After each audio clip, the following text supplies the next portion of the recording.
والإسلام ديني ومحمدا رسول الله ويقيني. ناصر صدیقی صاحب پوچھ رہے ہیں اور یہ سوال مفتی طارق مسعود صاحب کی خدمت میں، اگر 1 تولہ سونا ہے اور ساتھ کچھ بھی نقدی نہیں ہے تو اس پر قربانی واجب ہوگی یا نہیں؟ میری معلومات کے مطابق آج کل 1 تولے سونے کی قیمت 52.5 تولہ چاندی سے زیادہ ہے. تو چونکہ 1 تولے سونے کی قیمت 52.5 تولہ چاندی سے زیادہ ہے تو سونے کے ساتھ اگر 1 روپیہ بھی کسی کے پاس موجود ہو تو اس پر قربانی واجب ہے، کیونکہ پھر سونے کا نصاب نہیں ہوگا. لیکن اگر خالص 1 تولہ سونا ہی ہے، اس کے علاوہ کچھ بھی نہیں ہے، یعنی نہ مال تجارت ہے، نہ نقدی ہے، نہ ضرورت سے زیادہ کوئی سامان ہے اس کے پاس، تو پھر سونے کا اصل نصاب اپنے اصل پہ لوٹ آتا ہے. وہ پھر جب تک 7.5 تولہ سونا نہیں ہوگا تو ایسا شخص مالدار نہیں سمجھا جاتا اور اس پر قربانی واجب نہیں ہوگی. قاس بن شفیق صاحب کا کراچی سے مساوی پوچھتے ہیں، قربانی کا جانور خریدنے کے بعد گھر لاتے ہوئے گاڑی کے اندر پچھلی ٹانگ زخمی ہو گئی ہے، اب وہ صرف کھڑا ہونے کے قابل ہے، چل نہیں پا رہا، ایسے جانور کی قربانی کے متعلق کیا حکم ہے؟ اگر اس کی جگہ دوسرا جانور قربان کرنا ہو تو پہلے کو فروخت کر کے اس کی قیمت میں مزید رقم کا اضافہ کر کے دوسرا جانور خریدا جا سکتا ہے یا نہیں؟ اگر اس کو صدقے کی نیت سے ذبح کر دیا جائے تو اس کا گوشت خود کھا سکتے ہیں یا نہیں؟ جانور لاتے ہوئے اگر زخمی ہو گیا اور اتنا لنگڑا ہو گیا کہ چلنے کے قابل بھی نہیں رہا وہ، تو اس کی قربانی جائز نہیں ہے. لہذا اب اختیار ہے کہ آپ چاہیں اس کو بیچ دیں، چاہیں اس کا گوشت صدقہ کر دیں. اگر صدقہ کرتے ہیں تو خود بھی کھا سکتے ہیں، پورا جانور بھی خود کھا سکتے ہیں، آپ پورا جانور کسی کو کھلا بھی سکتے ہیں، جیسے چاہے کریں آپ، سب جائز ہے. البتہ بیچنے کی صورت میں اگر آپ نے اس جانور کو بیچ دیا تو نیا جانور جب آپ لیں گے تو آپ کو جو اس میں نفع ہوا ہے، یعنی جانور آپ یا تو اتنی ہی قیمت کا لیں جتنا میں آپ نے پہلا جانور بیچا ہے، اور اگر آپ اس سے کم قیمت پہ نیا جانور لیتے ہیں تو اضافی جو آپ کو نفع ہوا ہے وہ نفع آپ کو صدقہ کرنا پڑے گا. یہ جو میں نے حکم بیان کیا یہ مالدار آدمی کا ہے، یعنی اس آدمی کا حکم ہے جس پر قربانی واجب تھی. اور ایک غریب آدمی ہے جس پر قربانی واجب نہیں تھی، وہ اگر جانور لا رہا ہے اور جانور کی ٹانگ ٹوٹ گئی اور اتنی جانور زخمی ہو گیا کہ اب چلنے کے قابل نہیں ہے، تو غریب آدمی اسی جانور کو بھی قربان کر سکتا ہے. تو یہ مسئلہ ہے کہ جانور لاتے ہوئے اس میں کوئی ایسا عیب پیدا ہو گیا، لیکن یہ یاد رکھیے کہ اگر جانور کو ذبح کرنے کے دوران کوئی عیب پیدا ہو گیا، جیسے قصائی جب جانور گراتے ہیں تو بعض دفعہ اس وقت اس کی ٹانگ ٹوٹ جاتی ہے یا کوئی عیب پیدا ہو جاتا ہے، تو وہ بلا کراہت جائز ہے، اس میں امیر اور غریب کا کوئی فرق نہیں ہے، اس کی قربانی بلا کراہت سب کے لیے جائز ہے. توصیف احمد صاحب پوچھ رہے ہیں، اگر اپنی واجب قربانی کے ساتھ ساتھ اپنے مرحومین کے ثواب کی نیت بھی کر لی جائے تو کیا وہ ثواب میں شامل ہو جائیں گے؟ جی ہاں، اپنی واجب قربانی میں اگر مرحومین کی نیت بھی کر لی جائے تو وہ بھی جائز ہے. مرحومین کی طرف سے جب قربانی ہوتی ہے تو مقصد یہ ہوتا ہے کہ قربانی تو آپ اپنی ہی طرف سے کر رہے ہیں مگر اس کا ثواب مرحومین کو پہنچانا چاہ رہے ہیں. تو جیسے نفل عبادت کا ثواب مرحومین کو پہنچانا جائز ہے، ایسے ہی جو واجب یا فرض عبادت ہے اس کا ثواب بھی مرحومین کو پہنچایا جا سکتا ہے. یہ حذیفہ ندیم صاحب نے پوچھا جی کراچی سے، قربانی کی کھال کو انفرادی حیثیت سے کسی نیک کام کے لیے جمع کرنا کیسا ہے مفتی صاحب؟ قربانی کی کھال استعمال کرنا اگر اسی شکل میں ہو تو جائز ہے، اور اگر اس کو بیچ دیا تو اس کی قیمت صدقہ کرنی پڑے گی. اب اس کا متولی بننا غریبوں کی طرف سے تاکہ غریبوں پہ وہ قربانی کی کھال یا اس کی قیمت صدقہ کی جائے، تو کوئی ٹرسٹ بھی ہو سکتا ہے اور انفرادی سطح پہ بھی کوئی آدمی یہ کام کر سکتا ہے، تو جائز ہے، اس میں کوئی حرج نہیں ہے. مفتی طارق مسعود صاحب سے محمد عامر صاحب پوچھتے ہیں، قربانی کے جانور میں پہلے 6 لوگ شریک تھے، بعد میں 7ویں آدمی کو شریک کیا جا سکتا ہے جی؟ اگر صورتحال یہ تھی کہ جانور 6 آدمیوں نے مل کے خریدا قربانی کی نیت سے، خریدتے وقت ان کی نیت تھی قربانی کرنے کی، اب اس کے بعد 7ویں آدمی کو وہ شریک کر رہے ہیں تو ظاہر ہے ان کی بچت ہو رہی ہے، تو وہ جو اضافی رقم جو ان کو بچ رہی ہے وہ ان کو صدقہ کرنی پڑے گی. شریک تو کر سکتے ہیں وہ 7ویں کو بھی، لیکن اضافی رقم صدقہ کرنی پڑے گی. اور اگر جانور خریدتے ہوئے یہ نیت نہیں تھی بلکہ جانور تو ویسے ہی خرید لیا، یہ کسی اور کا جانور تھا، تو اب یہ نیت کر رہے ہیں کہ ہم اس میں 6 حصے کر لیتے ہیں، تو پھر اس میں 7ویں آدمی کو وہ شریک کر سکتے ہیں، وہ اضافی رقم کوئی صدقہ نہیں کرنی پڑے گی ان کو. بنت خالد صاحب پوچھ رہی ہیں کہ اگر کسی عورت کے شوہر سعودی عرب میں کام کرتے ہیں اور جو پیسے وہ کماتے ہیں سب بیوی کو بھیج دیتے ہیں، قربانی کے نصاب کے برابر بھی ان کے پاس پیسے نہیں ہیں، تو آیا ان پر قربانی واجب ہوگی یا نہیں؟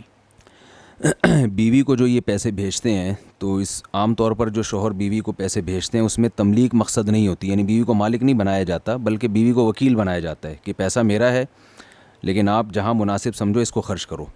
چونکہ وہ پیسہ شوہری کی ملکیت میں داخل ہوتا ہے تو اس پر یعنی شوہر پر قربانی بھی واجب ہوگی، اور اگر زکوٰۃ کی تاریخوں میں وہ پیسہ آپ کے پاس موجود رہا شوہر کے پاس تو پھر زکوٰۃ بھی شوہر پر واجب ہوگی۔ لیکن اگر شوہر یہ باقاعدہ نیت کرتا ہے کہ میں جو بیوی کو پیسے بھیج رہا ہوں وہ بیوی ہی کی ملکیت میں دے رہا ہوں، جو کہ عرف کے خلاف ہے، لیکن اگر وہ اس کی نیت کر لے یا اس کی تصریح کر دے تو پھر ایسی صورت میں شوہر پر قربانی لازم نہیں ہوگی۔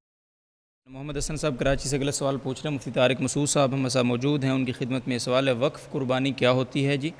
کیا یہ قربانی ادا کرنے سے واجب ذمہ سے اتر جائے گا یا نہیں؟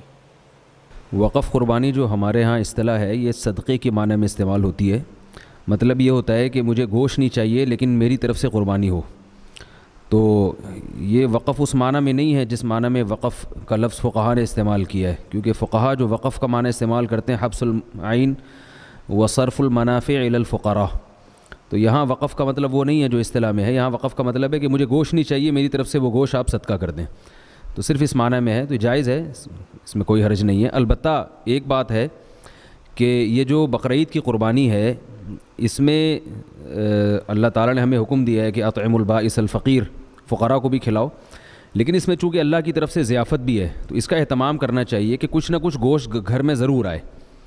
بعض لوگ یہ کرتے ہیں کہ گھر میں بالکل بھی قربانی نہیں ہوتی، ساری قربانی وہ صدقہ کر دیتے ہیں، تو یہ شریعت کے مزاج کے خلاف ہے، بقرعید کی مشروعیت کے خلاف ہے۔ ان دنوں میں روزہ رکھنا اس لیے حرام ہے کہ اللہ کی ضیافت سے اعراض لازم نہ آئے، تو آپ ضرور وقف قربانی کریں اور غرباء و فقراء پہ بھی صدقہ کریں، لیکن کچھ نہ کچھ گوشت گھر میں بھی آنا چاہیے۔ آپ صلی اللہ علیہ وسلم قربانی کے گوشت کھانے کا بہت زیادہ اہتمام فرمایا کرتے تھے، بلکہ بقرعید کے دن آپ صبح اس وقت تک کچھ کھاتے نہیں تھے جب تک قربانی کا گوشت نہ آ جائے، اور پہلا لقمہ آپ صلی اللہ علیہ وسلم کے حلق میں قربانی کے گوشت کا اترتا تھا، اس لیے اس کا بھی اہتمام کرنا چاہیے۔ بہت شکریہ مصعب۔ اور یہ واجب ذمہ سے اتر جائے گا اس قربانی کو کرنے سے بھی پوچھا ہے؟ ہاں واجب ذمے سے اتر جائے گا، کیونکہ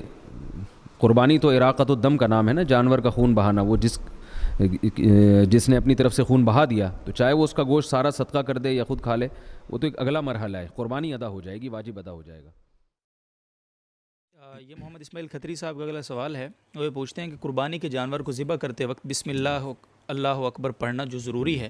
بسا اوقات چھری پھیرنے والے کے ساتھ قصائی بھی چھری پر ہاتھ رکھتا ہے، اگر اس نے یہ کلمات نہیں پڑھے تو جانور حلال ہوگا یا حرام ہوگا؟ چھری پھیرنے والے نے اگر بسم اللہ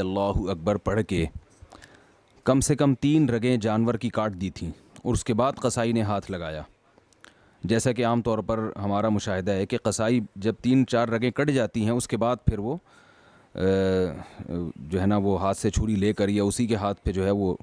چھری سے وہ مزید رگیں کاٹتے ہیں، تو اگر 3 رگیں کاٹ دی ہیں اور اس میں اللہ کا نام لے لیا گیا ہے، اس کے بعد قصائی نے ہاتھ لگایا اور اللہ کا نام نہیں لیا تو جانور حلال ہو جائے گا۔ لیکن اگر ایسا نہیں ہے، شروع سے ہی ہاتھ پھیرتے ہوئے قصائی کا ہاتھ بھی شامل تھا اور وہ بھی چھری چلانے میں آپ کے ساتھ شریک تھا، تو پھر جو 2 افراد مل کے چھری چلا رہے ہیں دونوں پر لازم ہے کہ وہ اللہ کا نام لیں، دونوں میں سے کسی ایک نے بھی اگر اس موقع پر اللہ کا نام نہیں لیا تو جانور حلال نہیں ہوگا۔ ہاں بھولے سے اگر نام لینا یعنی بھول گئے، اس وقت بعض دفعہ ایسا ہوتا ہے کہ افراتفری کا عالم ہوتا ہے، تو ایسے موقع پر اللہ کا نام لینا انسان بھول جاتا ہے، بھولے سے اگر یعنی بسم اللہ اکبر پڑھنا یا اللہ کا نام لینا بھول گئے ہیں تو پھر وہ حلال ہے، اسے کھا سکتے ہیں۔ اور ایوب گجر صاحب پوچھ رہے ہیں جی سعودی عرب سے مفتی طارق مسعود صاحب سے، میں اپنی قربانی نہیں کرتا لیکن اپنی امی جان کی طرف سے قربانی کرتا ہوں، کیا میری امی کی طرف سے میری قربانی درست ہو جائے گی جی؟ والدہ اگر زندہ ہیں تو ان کی طرف سے قربانی ان کی اجازت سے تو درست ہوگی، اجازت کے بغیر درست نہیں ہوگی، اور اگر والدہ کا انتقال ہو گیا ہے تو مرحوم کی طرف سے جب قربانی کی جاتی ہے تو اس کا مطلب یہ ہوتا ہے کہ قربانی اصل میں اپنی ہی طرف سے ہے لیکن مرحوم کو اس کا ثواب پہنچانا چاہتے ہیں، تو یہ ہے، اس طرح سے جائز ہے، آپ قربانی خود کر رہے ہیں اور مرحوم کو اس کا ثواب پہنچا دیں۔ تو یہ جب کہا جاتا ہے نا میں فلاں میت کی طرف سے قربانی کر رہا ہوں، یا کوئی خاتون اگر کہیں کہ میں فلاں میت کی طرف سے، تو وہ ہوتی اپنی ہی طرف سے ہے، نیت یہ ہوتی ہے کہ اس کا ثواب مرحوم کو مل جائے، تو اس میں وہ اپنی ہی طرف سے ہوگی، اپنا واجب بھی اس میں ادا ہو جائے گا۔ بھائی قربانی ہر ایک پر اس کے نصاب کے حساب سے ہوتی ہے، ابا مالدار ہیں تو ابا پر ہے، آپ پر نہیں ہے، آپ مالدار ہیں تو آپ پر ہے، ابا پر نہیں ہے، تو آپ کی اگر اتنی ارننگ ہے کہ قربانی کے 3 دنوں میں 40-50 ہزار روپے آپ کے پاس ہوں اور آپ پر قرضہ بھی نہ ہو، گیس بجلی کا بل بھی نہ ہو، اور جو راشن ماہانہ آتا ہے جیسے 1 تاریخ کو یعنی فرض کریں کہ 1 تاریخ ہے اور بقرعید آ گئی، 40 ہزار پڑیں، لیکن ابھی راشن گھر کا آئے گا تو بکرا لاؤ گے تو پھر راشن کون لے کر آئے گا, ٹھیک ہے نا. تو پھر وہ راشن کے پیسے بھی جو بنیادی خرچے ہوتے ہیں وہ نکال کے 40,000 یعنی 52.5 تولہ چاندی تقریباً 40,000 کی اتنے بچ رہے ہیں, تو پھر قربانی واجب ہے, ورنہ واجب نہیں ہے.